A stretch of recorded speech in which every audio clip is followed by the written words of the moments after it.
La Biblia que leemos, la Biblia es un libro de milagros. Desde el primer libro de la Biblia, el Génesis, hasta el último de los libros en el Nuevo Testamento, el Apocalipsis, iglesia, es un libro de milagros. Es un compendio de milagros. La Biblia que leemos, la que portamos bajo nuestro brazo, la que se narra aquí en el templo, la que tenemos en casa, la que se le enseña a los niños, es un libro de milagros. Continuamente Dios haciendo milagros en las vidas de su pueblo, en la vida de sus hijos, en la vida de la humanidad. La Biblia comienza con uno de los más grandiosos milagros. Dios creando todo este escenario para quienes serían la corona de su creación, nosotros. Y desde el Génesis, que se promete al Redentor, hasta el Apocalipsis, un libro de milagros. Y la iglesia, nosotros, los nacidos de nuevo, los que recibimos al Espíritu Santo como las arras de esta salvación grande, necesitamos que el corazón se ensanche a la verdad de que la Biblia es un libro de milagros. Y el Nuevo Testamento termina en las primeras décadas del primer siglo de la iglesia. Y los milagros continúan, los milagros no se quedan como una historia bíblica, iglesia. No se quedan como incluso algunos predicadores dicen que los milagros ya no son, y que aparte cuando ocurren milagros se los atribuyen a Satanás. Entonces, si ocurren milagros grandiosos, portentosos, se ocurre un acto inexplicable, inusual, entonces la gente dice que fue el diablo, como cuando Jesús estaba expulsando a los demonios y los religiosos de su época estaban celosos y confundidos y renuentes.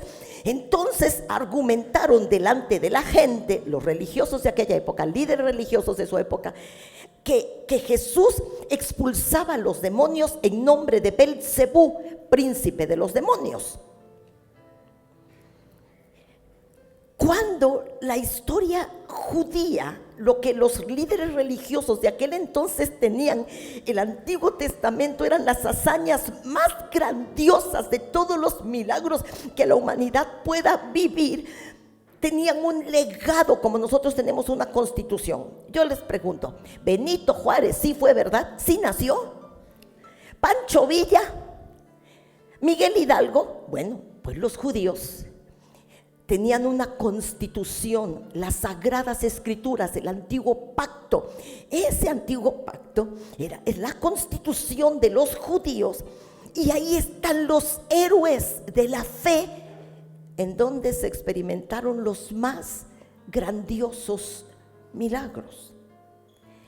Pero los religiosos de su época, cuando vieron a Jesús hacer maravillas y que las multitudes lo seguían, incluso la naturaleza le obedecía, la bravura de los mares, la tempestad de los demonios, resucitó muertos, entonces dijeron, porque había habido 400 años en que Dios no había manifestado su gloria, porque así lo había decidido. Entonces, cuando Jesús llega manifestando la gloria, le atribuyen a Satanás lo que Dios mismo estaba haciendo. Y hoy quiero hablarles acerca de un tema muy importante, porque ni tú ni yo tenemos derecho de vivir una vida cristiana ordinaria teniendo como Padre un Dios extraordinario, amados. Ninguno de nosotros.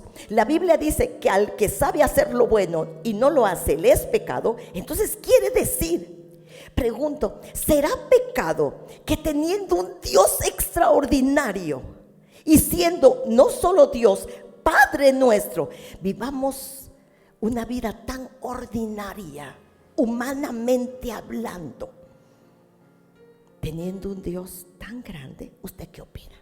¿Será pecado o no será pecado vivir una vida tan terrenal, tan humana, tan natural como cualquier otra persona que no tiene la fuerza del Espíritu Santo, la verdad de la palabra y a Dios como Padre? Así que vamos a ir a las Escrituras, porque Jesús hizo una recomendación hermosa en el Evangelio según San Lucas. Quedó registrado Lucas 12, 29 a 34. Así que no se afanen por lo que han de comer o beber, dejen de atormentarse. La Biblia 1960 dice: así que no se afanen por lo que han de comer o beber, no vivan en ansiosa inquietud. Es terrible que un hijo de Dios, nosotros, cuando el Señor nos ha dicho: yo siempre te ayudaré, yo siempre, cuando uno le dice a alguien siempre te voy a amar, ¿no? Entonces siempre es mucho tiempo. Y como que, ¿quién puede garantizar un siempre? Por ejemplo, a un niño pequeño decirle: yo siempre voy a estar aquí. ¿Quién lo puede garantizar? ¿No? Siempre te voy a amar. Siempre es mucho tiempo. Pero cuando Dios dice: yo siempre te ayudaré, puedes confiar. ¿Es digno de confianza? Entonces el Señor nos dice: no vivan en ansiosa inquietud, ¿no? El mundo pagano anda tras todas estas cosas, pero el Padre sabe que ustedes las necesitan. Ustedes, por el contrario, busquen el reino de Dios y estas cosas les serán añadidas. Verso 33. Vendan sus bienes y den a los pobres, provéanse de bolsas que no se desgastan, acumulen un tesoro inagotable en el cielo, donde no hay ladrón que aceche, ni polilla que destruya, pues donde tengan ustedes su tesoro, allí estará también su corazón. Entonces Dios dice, siendo este un libro de milagros, de historias milagrosas a lo largo de las Escrituras, y de historias milagrosas tenemos una gran nube de testigos, no solamente en las Escrituras, sino en todas las épocas de la historia, de las manifestaciones y la intervención de Dios en diferentes circunstancias, de las naciones, de las familias o de las personas o de la iglesia. Así que el Señor está diciendo aquí: no se afanen, no vivan en ansiosa inquietud. ¿Cuándo se vive en ansiosa inquietud? ¿Por algún problema familiar, por alguna situación? ¿Porque le despidieron del empleo? ¿Porque el negocio no está funcionando como quisiera?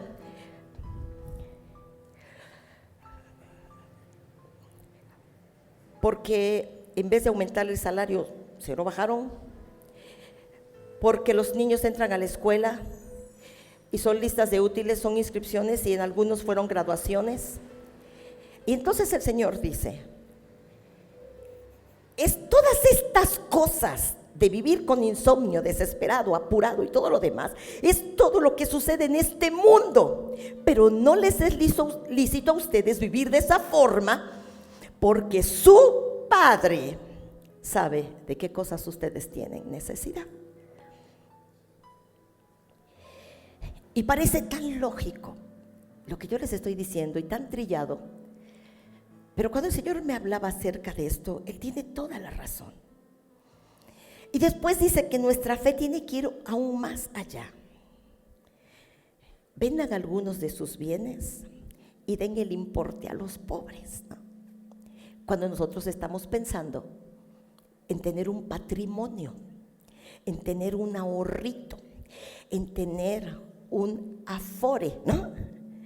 En tener una carrera, en tener un coche, en adquirir una casa. Y el Señor dice que los hijos de Dios podemos vivir confiadamente, no siendo despreocupados de manera negligente e irresponsable, pero no nos es lícito vivir en ansiosa inquietud. El Evangelio según San Juan 14, 18 y 19, NBI: no los voy a dejar huérfanos, volveré a ustedes. Dentro de poco el mundo ya no me verá más, pero ustedes, estaba con sus discípulos, sí me verán, porque yo vivo, ustedes también vivirán. Bueno, vamos a ver. No los voy a dejar huérfanos. Un huérfano no tiene protección, tiene que defenderse solo.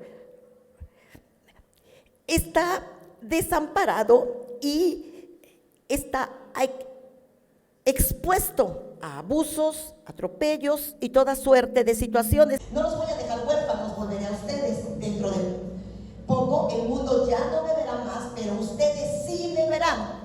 Jesús estaba con sus discípulos, iba a morir en la cruz. Físicamente ya no iba a estar, por eso estaba diciendo: el mundo ya no me verá. Los que corrían a mí en busca de un milagro, los que investigaban en dónde estaba yo, si en Samaria o en Betania o en Nazaret, los que preguntaban y para allá se dirigían, el mundo ya no me verá más, pero ustedes sí me verán. Así que no se comporten como huérfanos, porque Él dijo: yo vendré a ustedes, enviaré al Espíritu Santo para que esté con ustedes. Así que no podemos, no debemos vivir en ansiosa inquietud y mostrarnos como desamparados, viendo cómo resolvemos las situaciones humanamente hablando. Dios no quiere que seamos unos desobligados, insoportables y negligentes. Pero hay situaciones de las que tú nunca podrás tener el control. Y que el que lo puede tener es Dios. La Biblia dice: en vano vela la guardia si el Señor no cuida la ciudad, en vano edifican los edificadores. Hay cosas de las que tú y yo no tendremos control. Por lo tanto, dejaremos que el Señor, que sigue sentado en su trono y es soberano, haga las cosas a favor nuestro, cosas que tú y yo nunca podremos lograr. La Biblia dice: por nada estén afanosos. Cuando Pablo le escribe a los filipenses, les dice: no estén afanados, solamente oren. Y cuando ustedes oren, descansen en Dios, y el Señor guardará los pensamientos de ustedes y sus sentimientos en Cristo Jesús. Aprender a descansar en el Señor no quiere decir dejar de orar, quiere decir orar y levantarse como que ya oramos y que le hemos dejado al Señor el asunto en sus manos, y que Dios es lo suficientemente sabio, bueno, generoso, como para tomar ese asunto en sus manos. Si cuando la situación económica se torna mala, puede ser adversa, y nosotros venimos ante el Señor suplicantes y con lágrimas, nuestra oración es sincera y estamos allí diciéndole que tenemos gastos, que los niños van a entrar a la escuela, que hay situaciones o enfermedad o algo, y hemos venido y aquí hemos estado con Dios. Cuando nos levantamos de allí, la Biblia dice que debemos levantarnos con acciones de gracias. Quiere decir que ya oramos y le doy gracias al Señor porque me atendió. ¿Me están oyendo? ¿Están conmigo?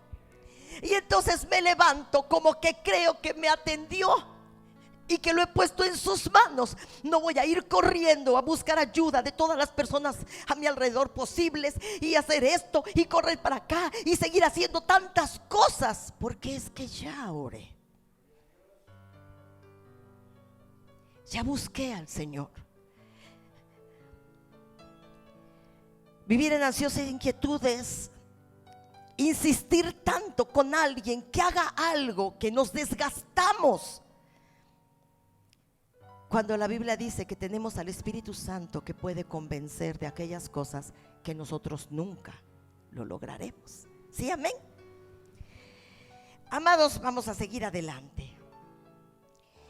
Así que les repito, ¿por qué vivir una vida ordinaria teniendo un Dios extraordinario? Si pensáramos un poco, ¿cómo es mi vida actualmente? ¿Cómo la miran las personas que me conocieron antes de que yo viniera a esta fe gloriosa y esta salvación grande? Si sigo siendo ansiosa, muy temerosa, me da insomnio y no puedo con los asuntos, hasta me enfermo. Como cuando era yo huérfana y enemiga de Dios.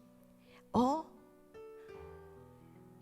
si hay algo en mí que muestra la inmensa diferencia de haber salido de la orfandad y sido adoptada por Dios. ¿Están conmigo? ¿Sí están conmigo? Voy a leerles aquí, ya lo tenía yo, Filipenses 4 y el verso 6, es que tengo la versión Reina Valera. Por nada estéis afanosos, sino sean conocidas vuestras peticiones delante de Dios en toda oración y ruego con acción de gracias. ¿Ok? Verso 7. Y la paz de Dios, que sobrepasa todo entendimiento, guardará vuestros corazones y vuestros pensamientos en Cristo Jesús. Quiere decir que cuando tú guardas algo estás seguro. El Señor guardará nuestros pensamientos, el corazón, nuestras emociones en Cristo Jesús. Ya oramos, ya rogamos, ya lo pusimos en las manos del Señor. Es algo sobre lo cual nosotros no podemos tener el control, no lo tenemos o no sabemos cómo, y nos levantamos con acciones de gracias. Y la Biblia dice, si este es nuestro proceder, entonces mi pensamiento, dejaré de estar piensa y piensa y piensa y piensa y piensa, y mis sentimientos estarán en paz, porque así dice el Señor en su palabra. Y como esta Biblia es un libro de milagros y milagros y milagros, quiero ir al libro de Esther, uno de los libros históricos de la Biblia. Y en el capítulo 3, por favor, espérenme un momento, les voy a contar. Esta historia habla acerca del pueblo de Israel, pero esta tarde quiero enfocarme en un hombre importante para Dios y para el pueblo, pero sobre todo era un hombre importante para Dios. Y cómo puedes, aunque muchos conocemos esta historia, yo la conozco desde hace muchos años, puede ser hace 30 años. Este libro lo he leído en estos 30 años quizá 100 veces completo o más. Cuando tengo que predicar algún tema siempre voy a la Biblia. Y nunca deja de sorprenderme, y espero que nunca deje de ministrarte la historia de milagros a lo largo de todas las épocas de la humanidad. Así que el pueblo de Israel estaba en Susa, capital del imperio persa. Habían llegado y Asuero era el rey. Asuero había tenido problemas con su esposa y entonces había andado buscando una esposa. Dios permitió que Esther, una judía, entre todas las muchachas del reino, fuera elegida esposa del rey, habiendo seguido los consejos de su primo y tutor Mardoqueo. Mardoqueo es establecido como un oficial que se queda en las puertas del reino, del palacio, y él era entre otros uno de los cuidadores del palacio. Adentro del palacio del rey había un hombre, el hombre de toda la confianza del rey, había estado con él ya mucho tiempo, Amán, ¿ok? Amán, el hombre de confianza. Mardoqueo, el tutor de Esther, ¿ok? Y el rey llamado Asuero. Esta es la historia rápida. Esther 3, verso 1 y 2, NBI. Después de estos acontecimientos, el rey Asuero honró a Amán, era su más cercano, hijo de Amedata, el descendiente de Agag, ascendiéndolo a un puesto más alto que el de todos los demás funcionarios que estaban con el rey Asuero. 2. Todos los servidores de palacio asignados a la puerta del rey se arrodillaban ante Amán, entre ellos Mardoqueo estaba asignado a la puerta del palacio como un cuidador. Y todos le rendían homenaje a Amán porque así lo había ordenado el rey, pero Mardoqueo no se arrodillaba ante él ni le rendía homenaje. Recordemos que era judío, ¿ok? Entonces, todos los demás oficiales que estaban en resguardo de la puerta del palacio empezaron a inquietarse porque ellos se postraban ante Amán, pero Mardoqueo no. Mardoqueo permanecía en pie como delante de cualquier otra persona, porque los judíos solamente se postraban delante del Señor. Verso 4.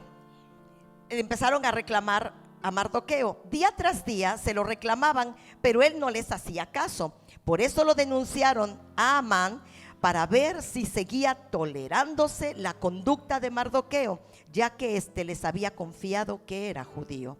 5. Cuando Amán se dio cuenta de que Mardoqueo no se arrodillaba ante él ni le rendía homenaje, se enfureció.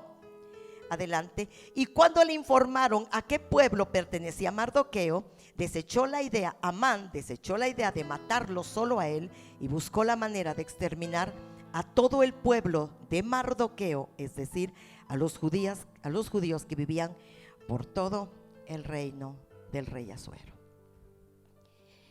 Y comienza una movilización de Mardoqueo que se comunica con Esther y comienzan tiempos de ayuno. El pueblo de Susa, los judíos de la capital, que vivían en la capital, empiezan a ayunar porque Amán logró que el rey sellara con su anillo real una carta que iba a ser llevada a todas las provincias del reino persa. Y la carta decía que todo judío que vivía en aquellas provincias, en la capital y en todas las provincias, esto sucedió en enero, pero el exterminio de los judíos iba a ser en diciembre, en el mes 12. Entonces las cartas empezaron a correr por todos lados con el sello del rey de que iba a haber un día en el año, de ese año, que todos los pueblos que estaban bajo el dominio de Persia mataran a todo judío que habitara allí.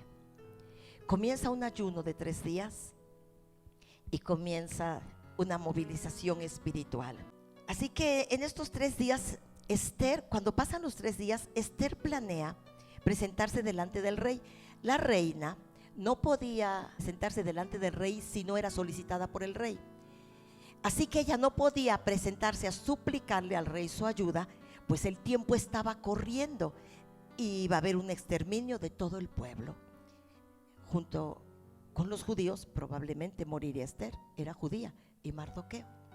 Así que Esther planea hablar con el rey, pero él no podía. Ella no podía presentarse delante de él.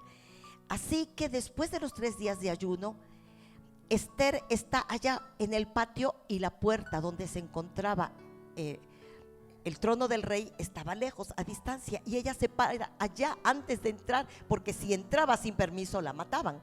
Entonces se queda allá y el rey la hace venir y ella lo invita a un banquete, a un primer banquete, y el rey se ve muy complacido con ella y ella después le invita a un segundo banquete para pedirle al rey su ayuda. Vamos a ir al capítulo 5 de Esther. ¿Dónde ando? Cuando se han hecho los ayunos y en el primer banquete es invitado el rey, pero también Amán, y la reina los honra y y les da un gran banquete. Y el rey le dice: pídeme lo que quieres, reina, porque incluso la mitad de mi reino te lo daré. Ya el cielo estaba interviniendo. Y le dice: no, nos vemos mañana en un segundo banquete. Cuando Amán va saliendo del primer banquete, orgulloso y muy complacido, va saliendo del palacio porque había estado con la reina, sucede lo siguiente. Esther 5. Amán salió aquel día muy contento y de buen humor, pero cuando vio a Mardoqueo en la puerta del rey y notó que no se levantaba ni temblaba ante su presencia, se llenó de ira contra él. No obstante, se contuvo y se fue a su casa. Luego llamó a Amán a sus amigos y a Zeres, su esposa, e hizo alarde de su enorme riqueza y de sus muchos hijos y de cómo el rey lo había honrado en todo sentido, ascendiéndole sobre los funcionarios y demás servidores del rey. Es más, añadió Amán: soy el único a quien la reina Esther invitó al banquete que le ofreció al rey, y también me ha invitado a acompañarlo mañana. Pero todo esto no significa nada para mí mientras vea a ese judío Mardoqueo sentado a la puerta del rey. Su esposa Zeres y todos sus amigos le dijeron: haz que se coloque una estaca para una horca de 25 metros de alto, y por la mañana pídele al rey que cuelgue en ella a Mardoqueo. Así podrás ir contento al banquete con el rey. Eso iba a suceder la mañana siguiente. La sugerencia le agradó a Amán y mandó que ese día se colocara la estaca en la cual iba a morir Mardoqueo, antes de que Esther por la tarde tuviera su banquete. Esa noche, Esther 6, no iba a leerlo, pero quiero que lo veamos. Y verso 1. Aquella noche el rey no podía dormir.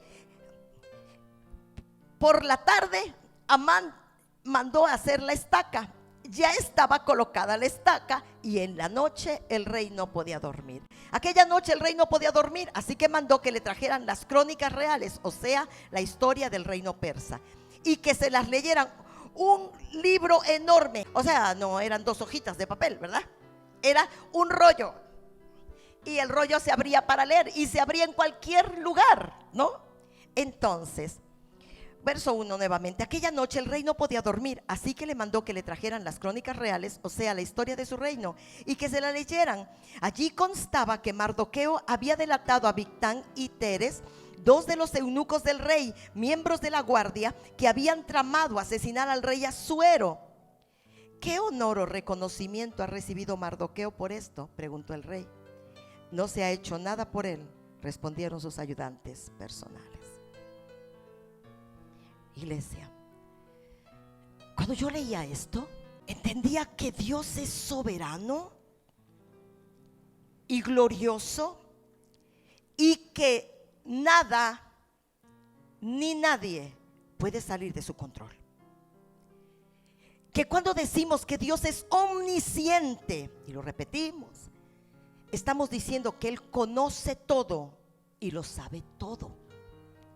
Y cuando decimos que Dios es omnipresente y todopoderoso, estamos hablando de los atributos del Dios que es nuestro Padre. No lo olvidemos, ¿verdad? Se trataba de un enemigo. Mardoqueo se había vuelto enemigo de alguien por el hecho de obedecer las escrituras. ¿A alguien no le caes bien por hacer lo correcto? Y entonces este hombre, que se había vuelto el segundo del rey y era poderoso y riquísimo, se le obedecía, porque cuando él le dijo a los criados que mandaran a poner, yo estaba pensando que ¿qué tan altos son 25 metros? Como un pequeño hotel. Es que aquí hay 3 y 2, aquí son 5, ¿no? ¿Qué tan altos son 25 metros? Bueno, pues es que toda la población tenía que ver al que estaba colgado. 25 metros, ¿cómo colocaron eso los eunucos? Total que pusieron la horca 25 metros de alto. Ese día ya estaba lista la horca. Al día siguiente, Amán se iba a presentar tempranito para decirle al rey que Mardoqueo ya le había caído gordo.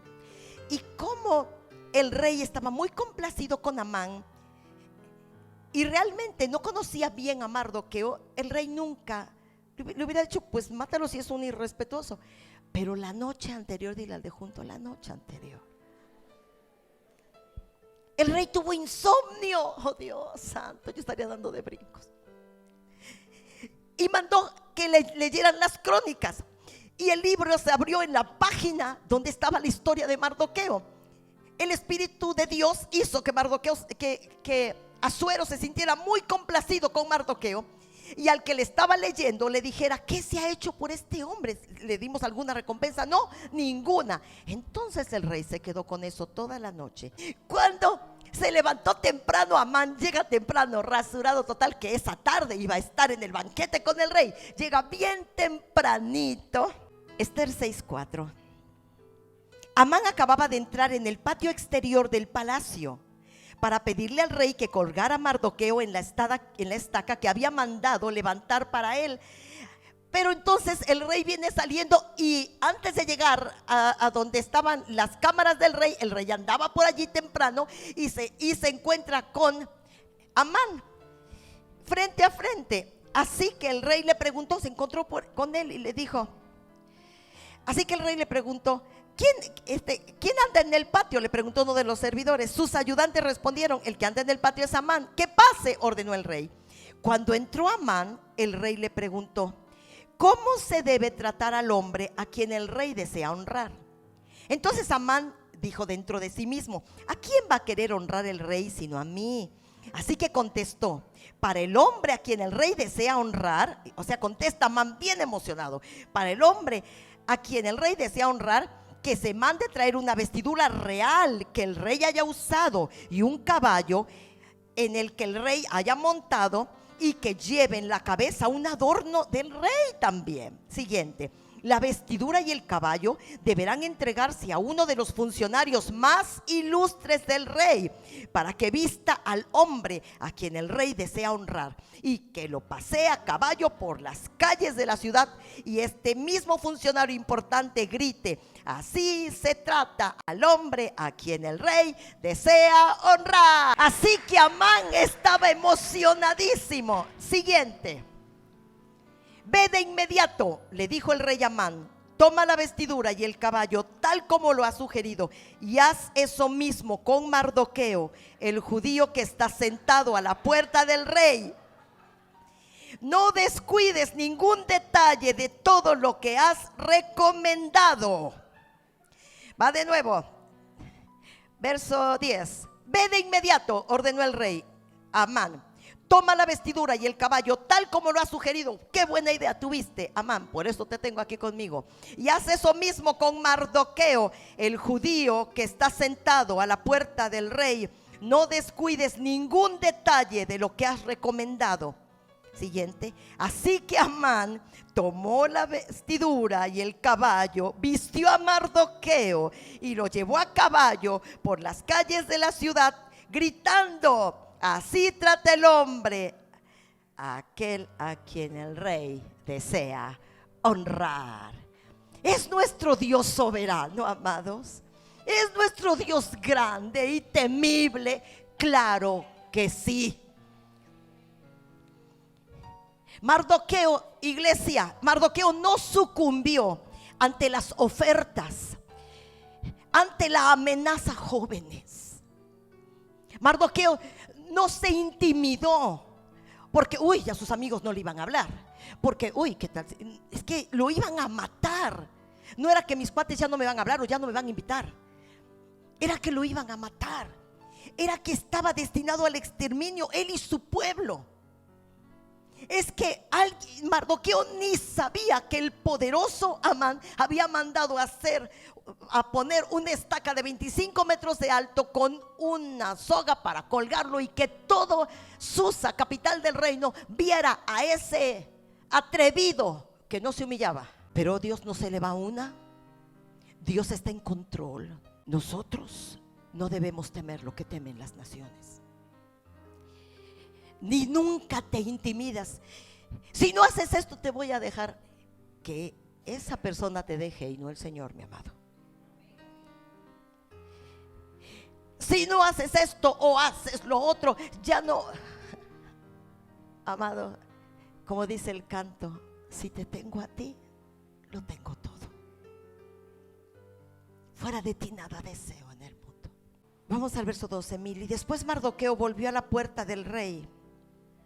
Después de que paseó a Mardoqueo, que lo vistió y lo desvistió, ¿no? Después Mardoqueo volvió a su oficio, a estar allí en la puerta del palacio. Pero Amán regresó apurado a su casa, triste y tapándose la cara. ¿Por qué se taparía la cara? Fue humillado toda la calle. El importantísimo Amán. Siguiente. Y les contó a su mujer Zeres y a todos sus amigos todo lo que le había sucedido. Entonces sus consejeros, los que le habían dicho pon la estaca y quién sabe qué, ¿no? Entonces sus consejeros y su esposa Zeres le dijeron: si Mardoqueo, ante quien has comenzado a caer, es de origen judío, no podrás contra él. Sin duda acabará siendo derrotado. Verso 13, lo repito. Si Mardoqueo, ante quien has comenzado a caer, es de origen judío, no podrás contra él. Sin duda acabará siendo derrotado. 14. Mientras todavía estaban hablando con Amán, llegaron los eunucos del rey y lo llevaron deprisa al banquete ofrecido por Ester, ¿no? Entonces has empezado a caer delante de un siervo de Dios, delante de un hijo de Dios, de alguien que no te ha insultado porque tiene el deseo de humillarte, sino que no va contigo a las pachangas, sino hace todo lo que tú quieres y no te quiere complacer en todo lo que tú deseas, porque respeta por sobre todas las cosas al Señor. Porque Jesús dijo: busquen primeramente mi reino y mi justicia, todo lo que necesiten les será añadido, ¿no, amados? Entonces ya llegan por Amán para llevarlo pues al banquete de la reina. Brindaron y comieron. Amán tenía mucho miedo porque había empezado a caer delante de Mardoqueo. Así que cuando están brindando y ya termina el banquete, el rey pregunta a Ester: ¿cuál era la petición que me tenías que hacer? Porque estoy dispuesto a dártelo todo, incluso la mitad de mi reino. Y Ester dice: lo único que quiero pedirle al rey es que mi pueblo, nosotros los judíos, no seamos exterminados, porque estamos destinados al exterminio. Y el rey dijo: ¿cómo? ¿Qué? ¿Quién? Ahí estaba sentado Amán y le dijo: este malvado Amán ha planeado todo esto. Así que el rey se enfureció y no dijo nada, se salió al patio. Vayamos al capítulo 7 y verso 9. Así que cuando llega y está presente delante de Amán, el rey estaba muy furioso. Verso 9. Y Jarboná, uno de los eunucos que atendían al rey, le dijo al rey: hay una estaca de 25 metros de altura junto a la casa de Amán. Él mandó colocarla para Mardoqueo, el que intervino en favor del rey. Cuélguenlo en ella, ordenó el rey. De modo que colgaron a Amán en la estaca que él había mandado levantar para Mardoqueo. La Biblia es una historia de milagros. La Biblia es una historia de milagros. Es un libro de milagros. Es el libro en el que creemos, el libro que publicamos, el libro que anunciamos.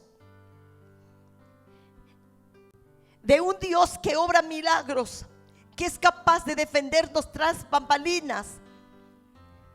Yo creo que Mardoqueo estaba tan sorprendido cuando llega Amán para vestirlo y pasearlo, porque él no se había enterado de la petición de Amán, ni de que Dios se le había revelado la verdad al rey una noche de insomnio. Tampoco sabía lo de la estaca, pero Dios lo sabe todo. Y nosotros podemos estar seguros, confiados y no vivir en ansiosa inquietud. Porque si tú estás en el plan y propósito de Dios y haces todo lo que a Dios honra, la Biblia dice que el Señor sea tu miedo, el Señor sea tu temor, porque si a quien temes es al Señor, no tienes nada más que temer en esta vida, amados. Y no vivamos como que no tenemos ayuda. Voy a ir rápidamente a una historia, se las voy a contar y solamente vamos a ver el último verso. Vayamos allí, Primera de Reyes. Había muerto Salomón y se había quedado como sucesor Roboam, su hijo, que ascendía al trono. En la casa de Salomón había un muchacho muy diligente a quien Salomón había echado el ojo y lo había puesto a cargo de muchas cosas importantes porque era diligente y esforzado. Era diligente y era esforzado. El muchacho se llamaba Jeroboam. Cuando Roboam asciende al trono, Dios estaba tan enojado con Salomón por su comportamiento tan malo, por tener muchas esposas, por mandar a hacer templos a los ídolos, por sucumbir ante las ofertas de sus esposas extranjeras para pecar contra el Señor y todo eso. Así que Dios le había prometido a Salomón que siempre iba a haber alguien en el trono. Lo había dicho a David y después a Salomón, pero Salomón hace un montón de cosas y viene una decadencia espiritual tremenda de Salomón y del reino que él había presidido. Por lo tanto, cuando asciende Roboam al trono, Dios no está complacido y no quiere dejarle las 12 tribus. Así que Roboam se queda con una sola tribu y a Jeroboam se le entregan 10. Aquí comienza la historia. Primera de Reyes 12. Roboam, hijo de Salomón, llegó a Jerusalén y movilizó a todas las familias de Judá y la tribu de Benjamín, 180,000 guerreros electos en total, para hacer la guerra contra Jeroboam, que estaba en Israel, y así recuperar el reino. Pero la palabra de Dios vino a Semanías, profeta, hombre de Dios, y le dio este mensaje: diles a Roboam, hijo de Salomón, rey de Judá, a todas las familias de Judá y de Benjamín y al resto del pueblo, que así dice el Señor: no vayan a luchar contra sus hermanos los israelitas, regrese cada uno a su casa, porque es mi voluntad que esto haya sucedido. Y ellos obedecieron la palabra del Señor y regresaron tal como él lo había ordenado. Primera de Reyes 11, lo que había sucedido antes. Un día, 11:29. Un día en que Jeroboam salía de Jerusalén, se encontró en el camino con el profeta Ahías de Silo, quien llevaba puesto un manto nuevo. Los dos estaban solos en el campo. Entonces Ahías tomó el manto nuevo que llevaba puesto y rasgándolo en 12 pedazos le dijo a Jeroboam: toma 10 pedazos para ti, porque así dice el Señor Dios de Israel: ahora voy a arrancarle de la mano a Salomón el reino y te lo voy a dar a ti con 10 tribus. A él le dejaré una sola tribu, y esto por consideración a mi siervo David y a Jerusalén, la ciudad que he escogido entre todas las tribus de Israel. Voy a hacerlo así porque él me ha abandonado y adora a Astarte, diosa de los sidonios, a Quemos, dios de los moabitas, y a Moloc, dios de los amonitas. Salomón no ha seguido mis caminos, no ha hecho lo que me agrada, ni ha cumplido mis decretos y leyes como lo hizo David su padre. Sin embargo, no le quitaré todo el reino a Salomón, sino que lo dejaré gobernar todos los días de su vida por consideración a David mi siervo, a quien escogí, quien cumplió mis mandamientos y decretos. Le quitaré el reino a su hijo y te daré a ti 10 tribus. Estaba hablando el Señor al hijo de una criada, Jeroboam. Verso 36. No era de linaje real este muchacho.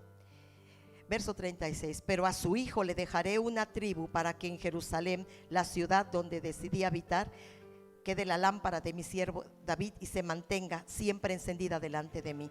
Verso 37, importantísimo, tómalo en tu corazón. En lo que a mí atañe, dice el Señor, yo te haré rey de Israel y extenderás tu reino a tu gusto, si haces lo que te ordeno y sigues mis caminos, haciendo lo que me agrada y cumpliendo mis decretos y mandamientos, como lo hizo David mi siervo, estaré contigo, estableceré para ti una dinastía, o sea, una descendencia tan firme como la establecí para David, y te daré mi pueblo, la nación de Israel. Roboam se quedaba con una tribu. El profeta va a ver al hijo de una criada que habían estado en palacio, Jeroboam, y le dice el profeta: te voy a dar, dice el Señor, que vas a gobernar 10 tribus, que le quitó el reino a Roboam y a Salomón por su desobediencia, que les ha quitado todo y que no se complace en ellos, que solamente les deja una tribu por el pacto que juramentó con David. Pero si tú haces lo correcto, Jeroboam, que no eres de linaje real, que eres hijo de una criada del palacio, que lo único que tienes es diligencia sobre ti, pero que Dios quiere complacerse, te va a dejar te vas a sentar en el trono, vas a gobernar 10, vas a ser próspero.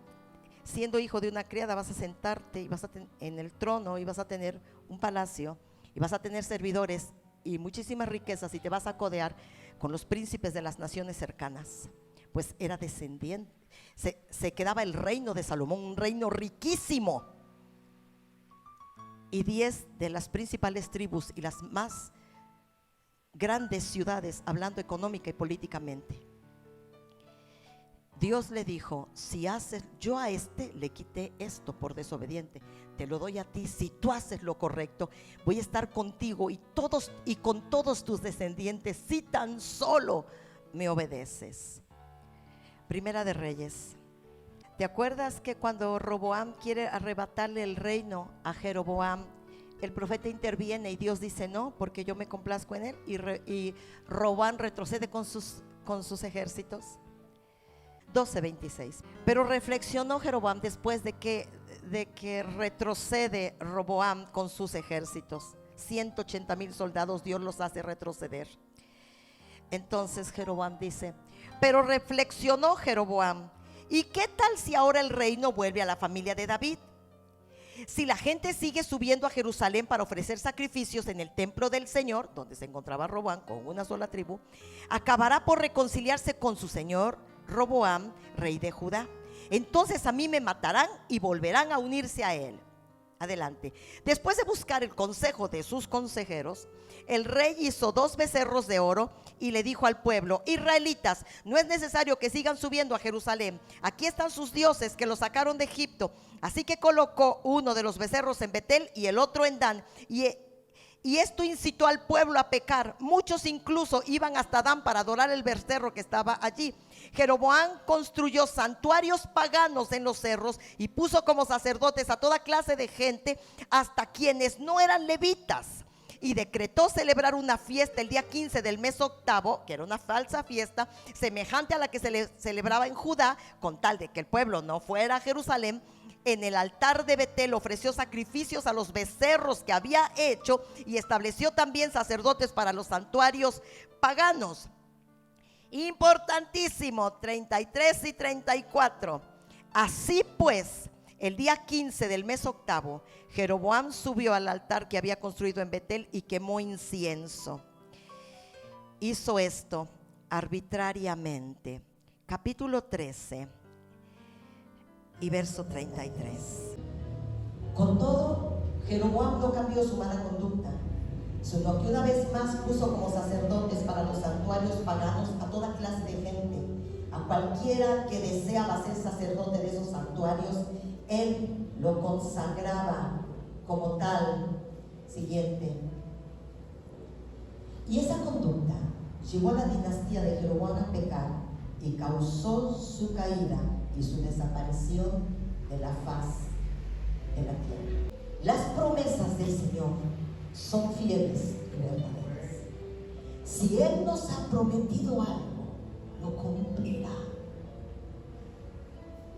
Incluso cuando alguien nos vea prosperar y piense que no tenemos derecho y algo se levante en nuestra contra, Dios nos defenderá, como lo hizo con Mardoqueo, y como no permitió que 180,000 soldados incursionaran por mano del rey Roboam en los territorios que se le habían concedido a Jeroboam. Pero Jeroboam tuvo miedo. Dios le dijo claramente: le quito el reino a Salomón y a su hijo por su horrenda desobediencia y descarrío. Te lo doy a ti. Si tú me obedeces, no faltará alguien en el trono de tu descendencia que no es real. Pero él dijo: ¿y qué tal? Ahorita van a seguir yendo a Jerusalén. ¿Y qué tal si se reconcilian? Dios había dado una palabra. Si piensas, yo tengo un plan de vida y yo no sé por qué el Señor no está tan de acuerdo, así que yo voy a empezar a actuar de acuerdo a mi plan de vida.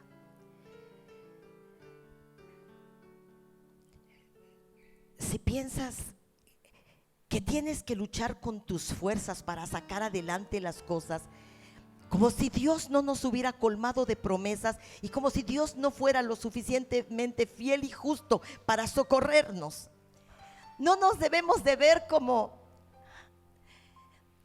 las personas, como cuando estaba tan fuerte la pandemia y que algunas personas murieron, claro,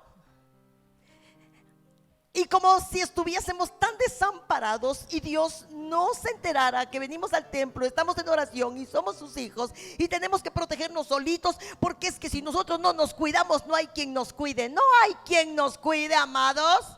Pregunto. Y tengo que poner 10 candados en mi puerta y rejas en las ventanas y meterme hasta el último, porque es que vayan a entrar a mi casa y no hay quien nos proteja. Y no hay quien te ha jurado: yo siempre te ayudaré, estoy contigo todos los días hasta el fin del mundo. Solo tienes que obedecer, esa es tu parte. De lo demás me encargo yo, dice el Señor. Solo haz lo que te mando, solo eso. No intentes resolver tu propia vida. Ay, los negocios van mal, ¿y cómo le haremos? Ahora voy a aumentar los precios, ahora voy a trabajar 3 turnos, mañana, tarde y noche. Oye, me ofrecieron un trabajo, ya no puedo ir al templo, pero es que yo tengo que trabajar. Por amor de Dios, amados míos, por amor de Dios, yo siempre te ayudaré. Dios va a usar manos para bendecir. Quisiera tener toda la tarde para decirte: Dios va a usar manos para bendecir tu vida. Gente que no has oído, que no conocías, alguien va a llegar a bendecirte. Alguien te va a dar una ayuda. Alguien te va a socorrer con algo. La lista de útiles estará completa. Las mochilas sí serán nuevas y los uniformes sí estarán a tiempo, porque Dios sigue sentado en su trono. El asunto es que si nosotros tengo que trabajar 3 turnos, ahora voy a aumentar el precio, voy a hacer algunas cosas medias raras, medios deshonestas, medios trácalas, mi conciencia me está acusando y la gente se está dando cuenta, pero de todas maneras es que ¿cómo voy a salir adelante? Traed los diezmos al alfolí y haya alimento en mi casa, y probadme ahora en esto, dice el Señor, si no abriré las compuertas de los cielos y derramaré bendición hasta que sobre y abunde. Su palabra es verdadera. No vamos a andar con, amados, miren, amados míos, en nombre del Señor les hablo. Qué bueno ser ahorrativo, pero no cuenten los quintos. Cuando dice, ¿cuánto fue? 44.50, ¿no? Y entonces les doy 50 pesos y me devuelven 50 centavos. No hagan eso. No hagan eso. Cuesta 29.50 en esta esquina, pero me voy hasta el mercado porque allá cuesta 29. No hagas eso. Créele al Señor, amado. No digo que seamos. No. Estoy diciendo que hagas lo que es justo y verdadero ante los ojos del Señor, y que esta es la cartera y acá hay un dinero. Ya obedeciste, ya oraste, ya te fuiste a trabajar. No es suficiente, ven, pon este sobre aquí y híncate delante del Señor. Y no delante de tu jefe, y no delante de tus amigos, y no delante de los vecinos, ni vayas con los prestamistas. Porque Dios sigue sentado en su trono. Porque puede defenderte. Porque no tienes que vivir una vida, no tenemos que vivir una vida de humillación, de constante desprecio, de constante rechazo y estar allí porque es que no te queda otra. No te queda otra. ¿De veras? ¿De veras? ¿De veras no hay a quien acudir? ¿De veras no hay quien levante nuestra cabeza? ¿De veras no hay quien nos haga vivir con la cabeza erguida? El Señor dijo: le he quitado todo esto a Salomón porque me ha insultado. Pero si tú, que no eres de linaje real, si tú haces lo correcto, vas a estar sentado en el trono y tu linaje estará allí. No, ¿y qué tal si cuando regrese yo tengo que hacer algunas transitas, yo tengo que hacer algunas cosas deshonestitas, yo tengo que hacer a ver cómo le hago porque yo tengo que salir adelante?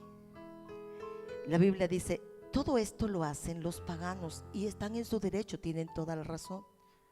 Pero no nosotros, los que contamos con el favor de Dios, amados. Me ofrecieron un trabajo, no voy a poder venir los domingos. ¿Cómo? Pues sí, ¿quién me va a mantener? Tú vas a mantener a tus hijos con la gracia del Señor, ¿no? Ay, es que no van a caer bolsas del cielo. Sí, cuando es necesario, sí, cayó el pan del cielo, ¿no, amados? No que échense a dormir. No estoy diciendo eso. Estoy diciendo que no insultemos a Dios con una incredulidad tan grande, que no desechemos su palabra siempre, que si nos ha prometido algo, no hagamos cosas contrarias porque qué tal y a lo mejor, por si las moscas, por si las dudas. No, nosotros fallamos, Dios no falla, amados. Dios no falla.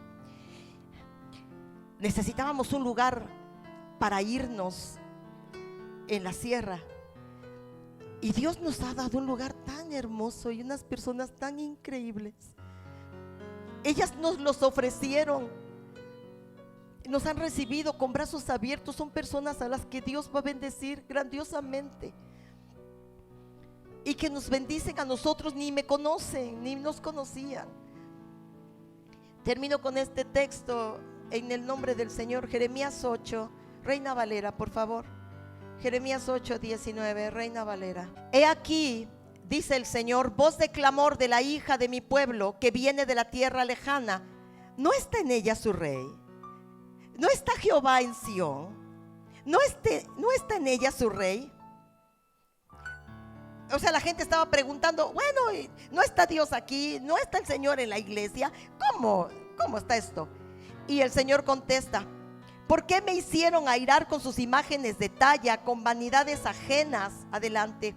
Pasó la siega, terminó el verano y nosotros no hemos sido salvos, decía la gente.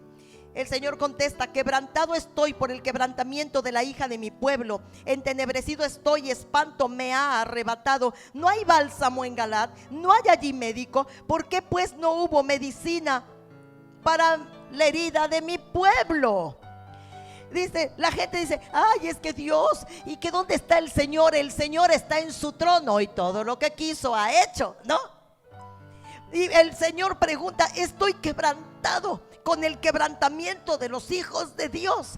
No hay bálsamo en Galaad, no hay medicina, no hay médico. Porque la herida es incurable, porque la enfermedad es incurable, porque el problema es insoportable, porque el pecado es arraigado. No hay bálsamo en Galaad. Sí hay. No hay médico, sí hay. No hay medicina, sí hay. ¿Qué hace la gente que está en las sierras y no puede venir hasta una clínica? ¿Qué hacen los hijos de Dios allá? ¿Se mueren? No, oran. Oran.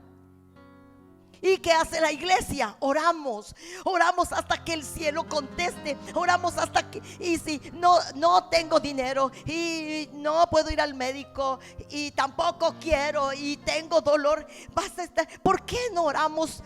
Y oramos y seguimos orando y seguimos orando hasta ver un milagro, porque los milagros harán de tú, te sacarán del letargo. Jóvenes, no vivan la vida como la viven todos, porque ustedes pueden tener experiencias maravillosas, porque no tienen que vivir una religión apagada, vana, inservible, apolillada, porque pueden, deben y necesitan tener una relación con Dios, y que ustedes sean testigos de la protección, la verdad, el poder del Señor a su favor. No tienen que vivir vidas así. Se comportan como se comportan todos, hablan como hablan todos, hacen lo que hacen todos. No se ve la diferencia, se tiene que ver. Iglesia, ora hasta que el cielo te dé una respuesta. El brazo de la niña de Josie iba a ser amputado. Era una niña prematura. Su brazo estaba ennegrecido. Pediatría dijo que era necesario amputarlo. Y cuando mi esposo y yo estábamos con ellos en el comedor de nuestra casa, y Paola lloraba a mares, yo le decía, bueno, va a ser una hija tuya. Si no tiene un bracito, tú le vas a dar ánimo, fortaleza y bendición, y ella va a salir adelante y probablemente hará muchas otras cosas en tu nombre. Pero tú no quieres ese dolor para ellos, ni esa situación para ella, porque nos has amado con amor eterno. A la medianoche la niña tenía su brazo limpio. Tu vida puede ser una vida de milagros, de confianza total en el Señor, de descansar en el Señor. A mí me preocupaban muchas cosas, y el Señor ha estado hablando conmigo ya de tiempo, y después, cuando el diablo trajo unos pensamientos a mi cabeza recientemente, dije, tú estás en control. Lo que pase es lo que tendrá que pasar, porque tú así quieres que pase, y yo voy a confiar hasta las últimas consecuencias, porque me amas. Y hace rato que, ay, hermano, se me corrió el rímel y se me cayeron las pestañas. Estaba yo hecho un fiasco y me fui corriendo al baño. Es que cuando yo estaba allí, el Señor dijo, tú no me escogiste a mí, yo te escogí. Eso fue tan fuerte, tan grande, tan claro. Y si me escogió cuando yo era desobediente y rebelde y tenía 1.000.000 de defectos, 2 millones, y me amó, y a pesar de todo, ¿cuánto más ahora que lo amo y lo sirvo y hago lo correcto? Y Él me decía cosas así fuertes, versículos bíblicos que golpeaban mi corazón con mucha fuerza, amados. Puedo saber que puedo confiar, que vean lo que vean mis ojos y oigan lo que oigan mis oídos.